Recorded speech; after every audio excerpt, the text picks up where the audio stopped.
But the top Democrat on the House Small Business Committee does not agree with that. New York Congresswoman Nydia Velázquez releasing a statement that reads in part, quote, "This selection is proof that President-elect Trump's commitment to small business is about as real as professional wrestling." Isn't that cute? Guy Benson is political editor at townhall.com and a Fox News contributor.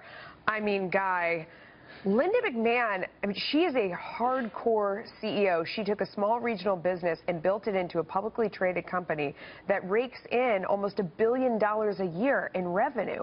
What is this Nydia Velázquez talking about? I don't know. Chris Murphy is a liberal Democrat who defeated Linda McMahon for the Senate in Connecticut, and he said she's qualified, and of course she is, for the reasons that you just laid out. And she ran twice for statewide office in her home state of Connecticut. So she's well-suited for this job. Some people are pointing out that she and her family have donated to Trump. That's fine. It's worth pointing out.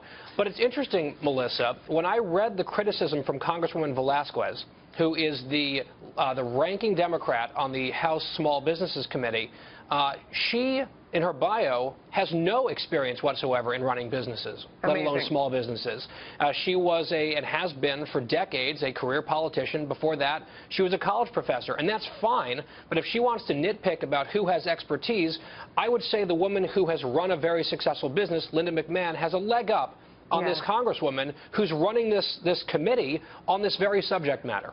It seems like people keep sort of hanging themselves by jumping to just bash whoever Donald Trump puts out there without really thinking it through or thinking, you know, about the ramifications from that or how they may look about it. For example, this Ian Millhiser from Think Progress, who said, quote, this was a tweet, "I'm sure the governor of a small, rural, landlocked state full of people will totally know a whole lot about China and stuff."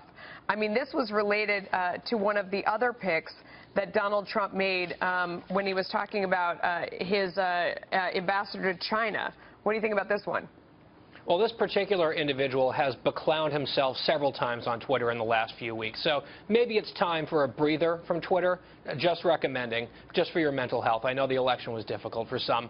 But in his defense, he did rescind the criticism, delete the tweet, because Terry Branstad is the governor of Iowa. He has long-standing ties to the Chinese. He has personal relationships with a number of top Chinese officials. So that's a good pick, A. And B, two of President Obama's ambassadors to China were statewide officials from, you guessed it, landlocked, rural states full of white people. And we didn't hear a peep from the left about those two, John Huntsman and Max Baucus.